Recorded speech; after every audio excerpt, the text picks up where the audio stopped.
wa barakatuh. Welcome back to another episode here in About Islam. My name is Nahila Morales, and today we're going to talk about something very important, some practical tips for new Muslims. So I want to give you a few seconds to go ahead and share this out as you are coming in. If you know any new Muslims that can perhaps benefit from this. So we are going to be sharing out as well, inshallah. And this way, you can also, if you have any questions, if you want any tips or anything specific that you would want me to answer, please feel free to put it in the chat and I will be answering, inshallah. So, assalamu alaikum, welcome. We are going to give it a few seconds just to make sure we give an opportunity to our viewers to share this out, as this is a very important topic, like all the other topics that we talk about here in About Islam. So please do share out in your pages, inshallah, so others can benefit. And you can also, bismillah, you can also get rewarded for it. Again, my name is Nahila Morales, and I've been a convert, a revert for quite some time now, alhamdulillah. And so I'm going to be talking about tips about, when you enter the faith, and perhaps you may have friends or you may have some colleagues or your family comes with questions and they have, and you may not know those answers. So hopefully today we'll cover everything. It's a very extensive topic, mashallah, but it's a very important one, as we know that Islam is the fastest growing religion worldwide. So I'm in the US, and we know that many people come to the folds of Islam, alhamdulillah. And so we want to make sure that people have some tools and some tips as they are coming into the faith, and make sure that bismillah, they're being welcomed and not overwhelmed. And that's the key here, right? As a ummah, we need to make sure that we're taking care of one another.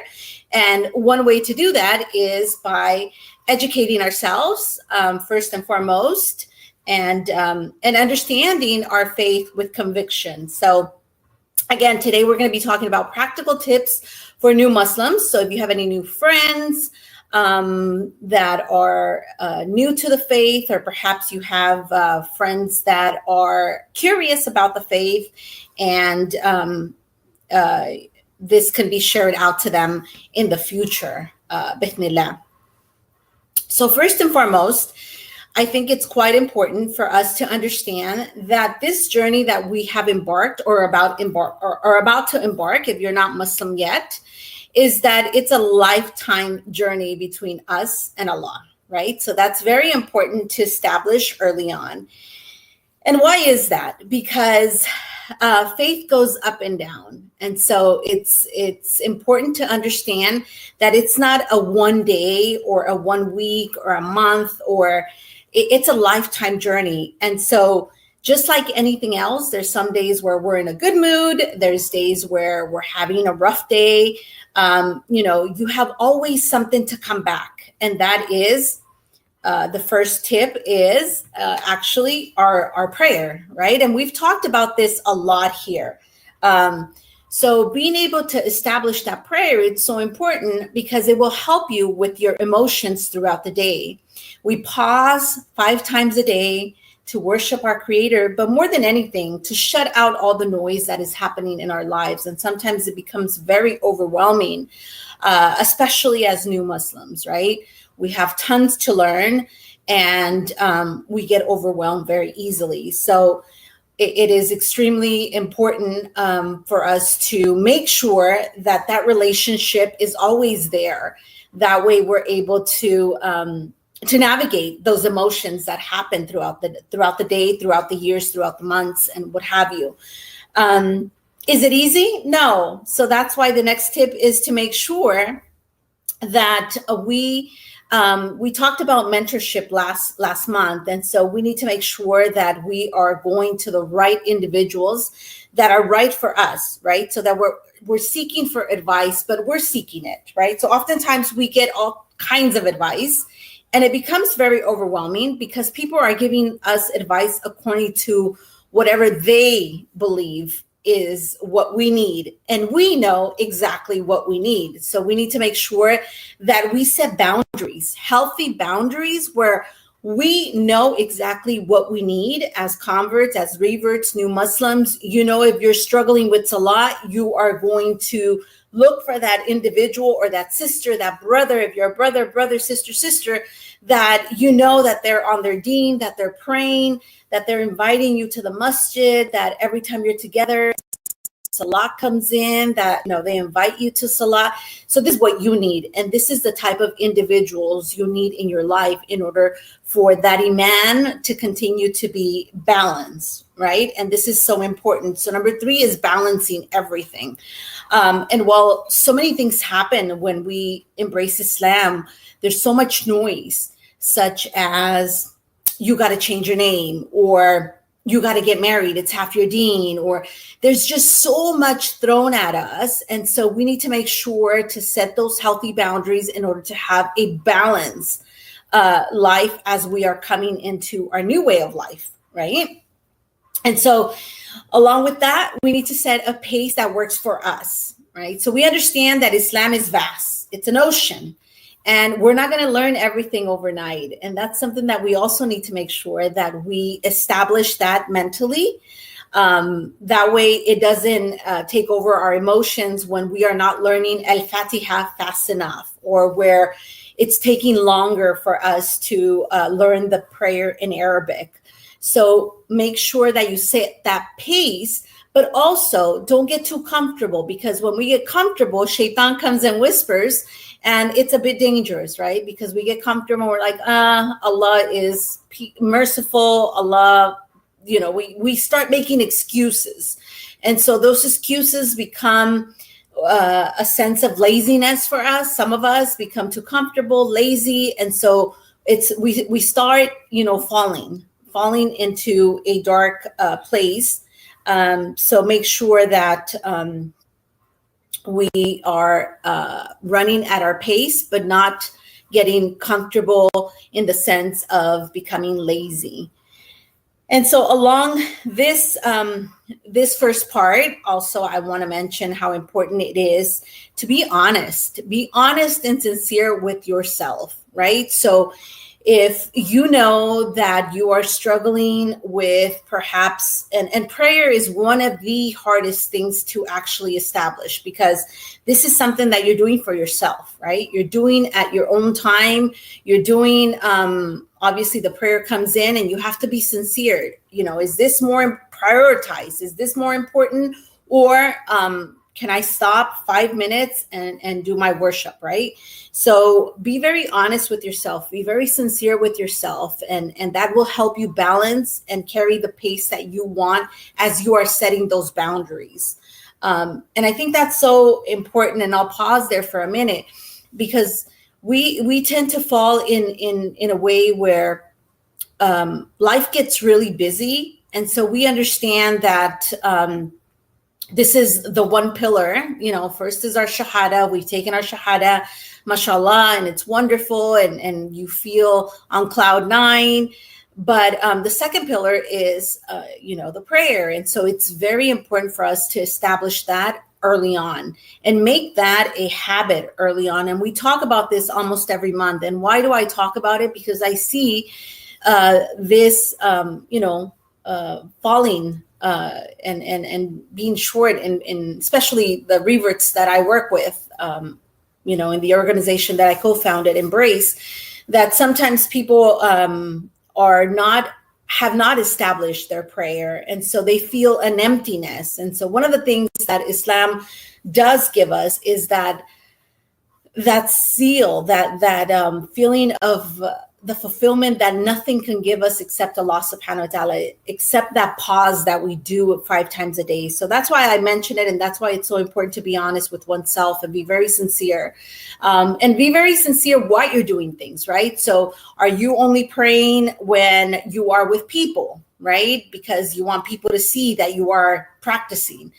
But Allah subhanahu wa ta'ala is all knowing. He's all aware. So he knows exactly what we're doing, when we're doing, for what we're doing it, right? So be very sincere with yourself and make sure that that sincerity is only for the pleasure of Allah subhanahu wa ta'ala. And that's why I mentioned this and I paused there, because we have to be very frank with oneself in order to be able to benefit in the hereafter from all those good deeds, and obviously have established our prayer.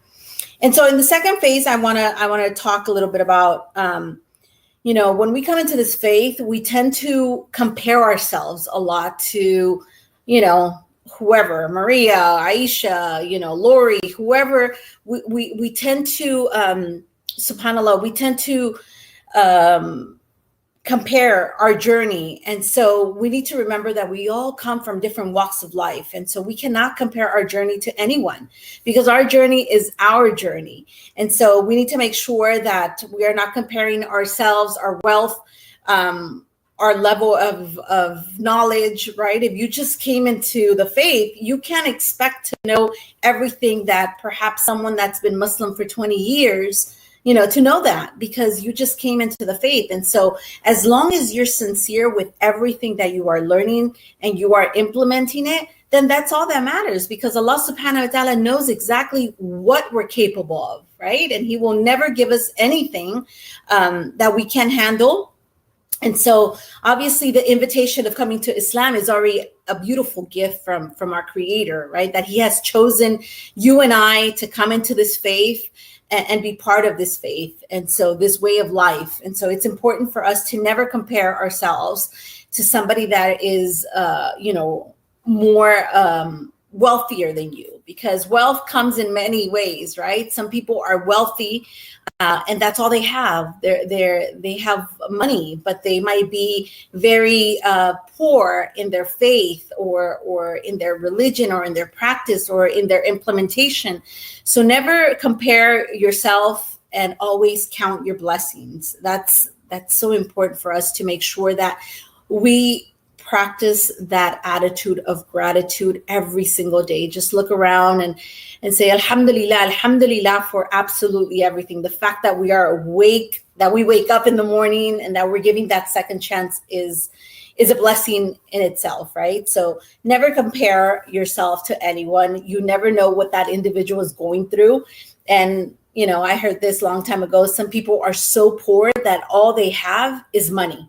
And just think about that for a second. Some people are so poor that all they have is money, because their hearts are empty. They are not grateful for what they have. And so they still feel empty. And so when you have Allah in your daily practice, in your daily life, and you're very God conscious, and your dhikr is on point, your remembrance of Allah is on point, you're filthy rich, because that happiness, that joy, no one can give you. This dunya can't give it to you, right? And we have to make sure that, inshallah, we understand that this life is temporary. We should never feel very comfortable in this life, right? We're supposed to be travelers. Talking about travel, some people get to travel, some people never get to travel. So it's important that, we do establish that early on as well, because Allah subhanahu wa ta'ala tells us, I believe is in Surah, the Spider, where Allah tells us to get out and get to see, what has he created, like his creation, get out and see his creation. So it's very important for us to see and admire the trees and the sky and hear the birds and just appreciate everything around us, whether it's a walk to the park, that's traveling, right? Or we travel to the masjid, we walk to the masjid, and along our travel to the masjid, not only are we getting rewarded for walking there and going to the masjid and praying congregation, but we are appreciating Allah's creation. So traveling doesn't always mean that you have to go somewhere very far. Traveling means that you appreciate what you have in your backyard, right? Just the fact that the sun came out, that the sky is blue, that perhaps you have some fruit in your backyard, and the birds are benefiting from it, or you can pick it and take it to your neighbor. There's just so much to when we think about, traveling, and when we think about gratitude. Another thing that we take for granted and we don't think about very, very frequent, and the Prophet ﷺ said that there's two things, that we need to be very mindful of, and that's our health and time, right? And so being healthy, that's a richness in itself. And it's so important for us to make sure that we're taking care of ourselves, taking care of that body that Allah subhanahu wa ta'ala has blessed us with. And so, when you are sick, also be very grateful, because it's a means of purification.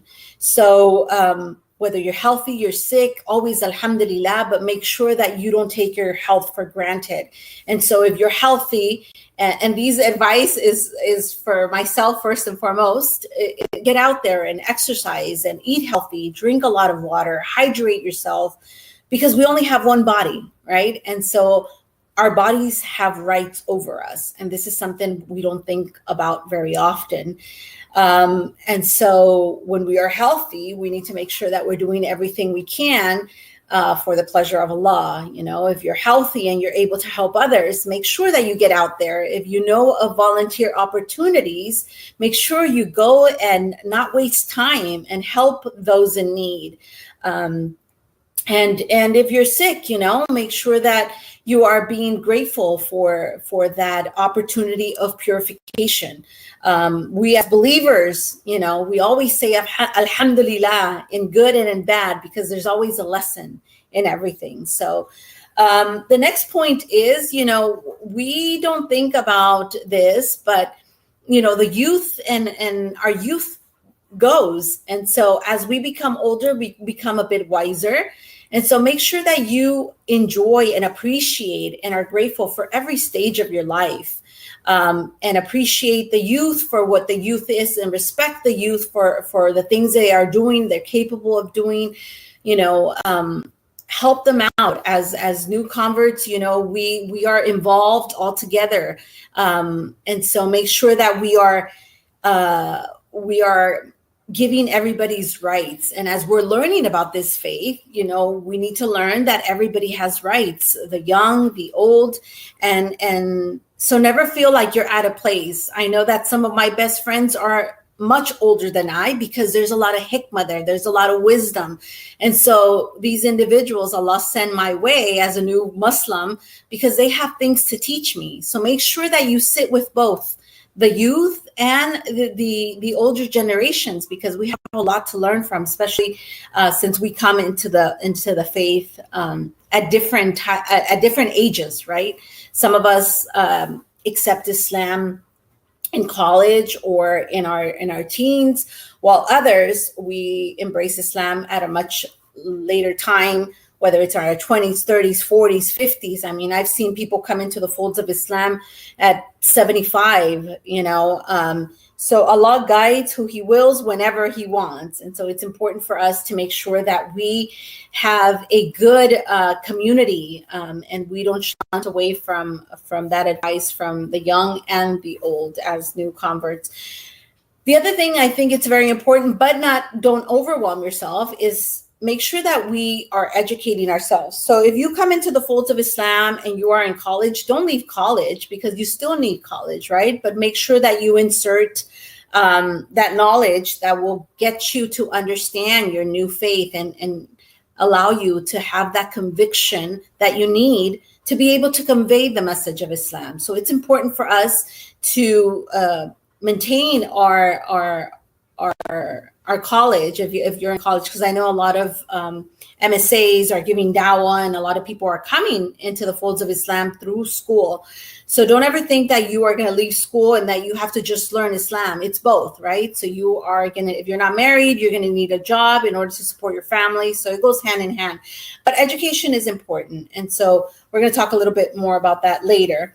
So that's just the second portion in a nutshell, right? So don't ever compare your journey to anyone. Make sure that you are grateful with what you have and what you're going through. The next portion is about setting priorities. As new converts, we need to make sure that we set our priorities early on. And we need to make sure that we understand that when we came into the folds of Islam, Allah subhanahu wa ta'ala forgave us for everything in the past, and we are on a new slate, right? And the only way to maintain that slate is to make sure that we don't associate anything or anyone with Allah. So make sure that you're always, your tawheed, your oneness of Allah is very on point. And I will highly recommend to learn Surah Ikhlas early on, inshallah, so you understand what Allah, who Allah is. Allah is one, right?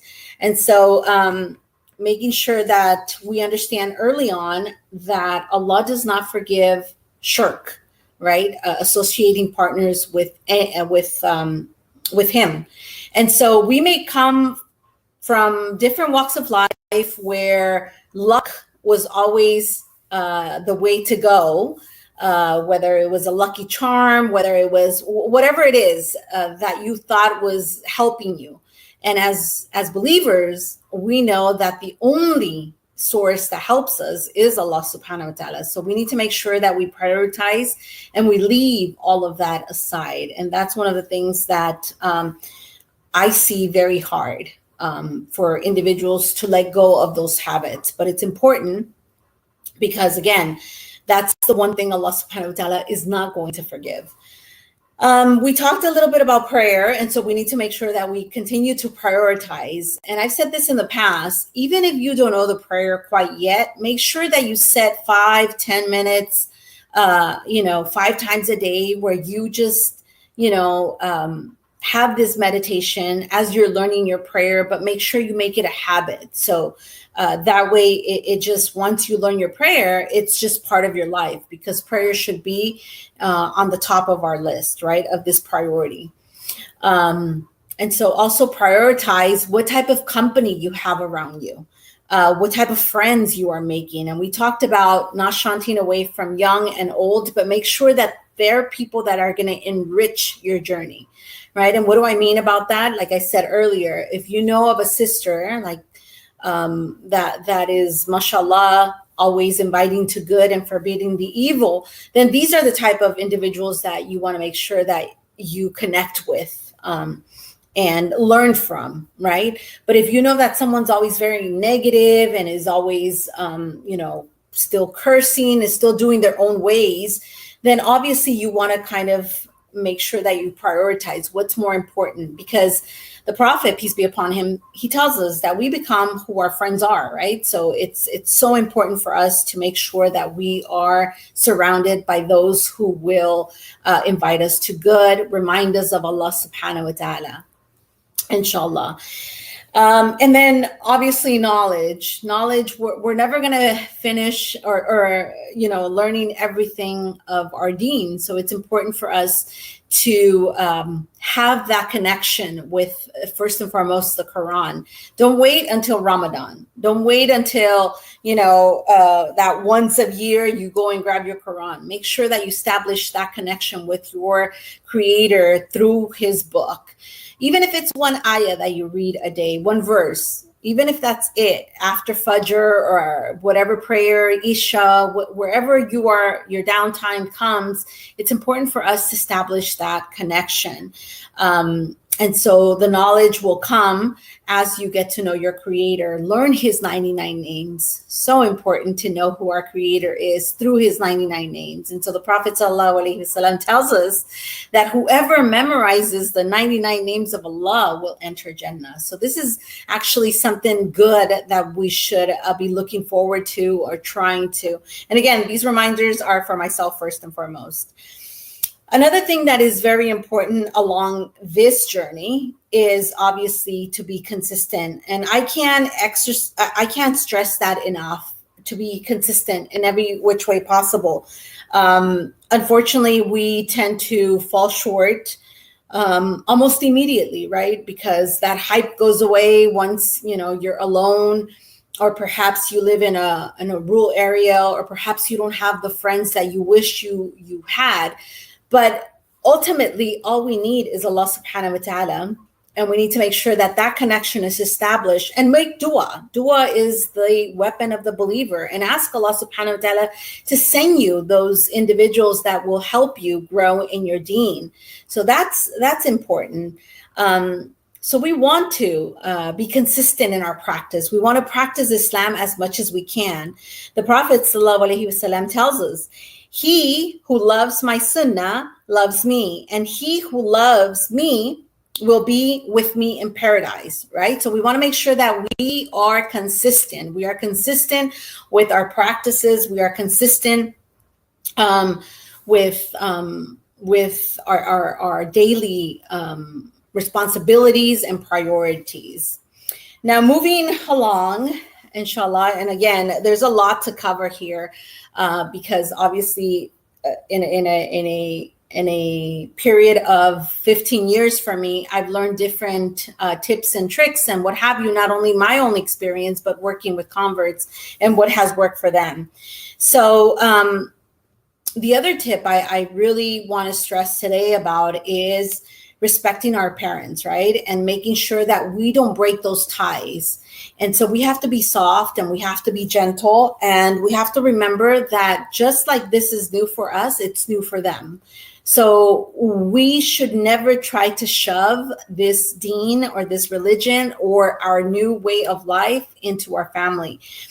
We should try our best to implement, again, that consistency and show our character. Make sure that we show our actions and we show our character, and they will see how we have improved. And so one of the hadiths that comes to mind is that we need to remember, right, that Jannah, heaven, lies under the feet of our mothers. So we have to make sure that we never break those family ties. Very, very important. And obviously we've mentioned the whole finding a teacher, finding that mentor. It's very important for us to do that. The other thing I wanna mention is to try to stay away from any type of debate or arguments, right? Try not to argue, especially if you're so new that you still don't have the answer for it. And if somebody comes to you and asks you a question about your new faith and you don't have that answer, it's more respectful that we say we don't know. And I'll tell you from my own personal experience, I remember going to Mexico and I was very new into the faith. And I remember an uncle of mine was asking me a lot of questions and I didn't know those answers. And I said, you know what? I can't just tell you what I think, what I feel, or what I believe. I have to come with facts. That's what my faith teaches me. So I'm going to have to get back to you. And years later, he told me that one of the things he respected the most about me was the fact that I said that early on. So important for us to make sure that we say, I don't know, and I will come back. Bithnillah. So don't ever argue, don't ever debate. It's really not necessary, inshallah. What else? Let me see. Yes, the other one, very important, maintain your identity. It's so important to maintain our identity early on. I come across so many individuals. Just last week, I remember one sister was referring to another sister as a name that I did not know. And she says that's her Islamic name. And there's no such thing. We don't need to change our name if it doesn't have a bad meaning or bad connotation or what have you. So, if your name is, John, Mary, or Lori, or whatever your name is, you don't need to change it. If you choose to change it, that's completely different. But don't ever allow anyone to come and implement that on you because it's not necessary. So it's important for us to be able to maintain our identity. And this takes us back to the whole boundary aspect of it, knowing yourself and knowing how to set those boundaries and say, I like my name. As a matter of fact, my mom, loves this name. And so we don't need to change that name. It's very important, inshallah. What else? Let me see. Avoid loneliness. Again, for me, I know when I'm feeling a certain way, I look for sisters, I look for company, I go to the masjid, I go to events. So make sure that if you have that opportunity, that you go and seek that, because when we enter Islam, we're so vulnerable, and shaitan is always looking for that opportunity to whisper, right, and take us back. So make sure to avoid that being lonely, or not having those individuals that will help you and uplift you, inshallah. I know this is if you like, if you want, inshallah. I know for me, I find a lot of peace at the mosque. And so one of the things I established early on was going to the mosque on Friday. It's been very important. It has always been very important. So try to go if you're able to, if you're able to go during your lunchtime or what have you, or speak to your boss, or you're able to insert that time to going to the mosque on Friday. It's one of the most special days of the week, inshallah, if you're able to. And so let's see. There's just so much to cover. I'm just trying to make sure that I covered the most important things. Yes, the other one is avoid rushing into any marital situations, right? I remember the day subhanAllah, the day I took Shahada, the first thing I was asked after I said my Shahada by an auntie, and I'm sure it was well-intended, was she asked if I was married. And so it's important for us to make sure that we learn our deen, we learn our rights, right? We need to know our rights and what we're getting ourselves into before we move on to the next step. So I think I'm going to stop here, and perhaps we'll have a part 2, just because there's a lot, and it's important for us to keep these short in order for people to not lose their focus when it comes to these important tips. But I hope this was helpful, inshallah. If you find it helpful, make sure to support About Islam. It's very important for us to support these means in order for us to continue doing these type of talks. Make sure to share this out, and make sure to be kind to one another. It's very important to be very kind to one another. In Surah Hujurat, which is chapter 49, and the verse is 13, where Allah subhanahu wa ta'ala, and I'm going to paraphrase, but Allah subhanahu wa ta'ala created us into nations and tribes to get to know one another, right? Because this surah is a Medini surah, and when it was revealed, it was a little into the 9th year of Dhul Hijrah. And so a lot of people were embracing Islam. So similar like us, a lot of people were embracing Islam. And I want to leave that as your homework, to read this surah. And basically what Allah is teaching us in the surah, 3 things: how to deal with our beloved Prophet, sallallahu alaihi wasallam, how to address him, and how we should conduct ourselves. It's so important because people like myself, I had never heard of Prophet Muhammad, peace be upon him. So it's important to know who he is and what level, what status he has with our Creator. So I want to encourage everyone to please go ahead and read this surah. And then, the second portion it talks about, between ayah 6 and 12, it talks about brotherhood. And so this is also very important as we are entering this faith. What does it really mean, brotherhood and sisterhood? How are we supposed to treat each other? And then lastly, so it's divided into 3 parts, and it's only 18 verses. So I highly encourage to please go and read this. Basically, Allah subhanahu wa ta'ala specifically tells us, the nature of faith. And so I'm going to leave that as homework for all of you. Chapter 19, read it, ponder, and implement it. Until next month, my name is Nahila Morales. Assalamu alaikum wa rahmatullahi wa barakatuh.